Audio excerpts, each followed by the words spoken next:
માતા કહે છે ચાલુ કર.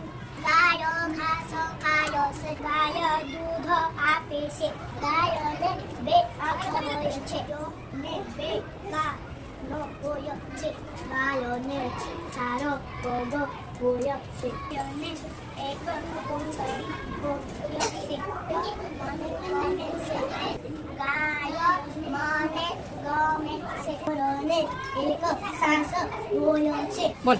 મોર મને ગમે છે મને બે આંખો હોય છે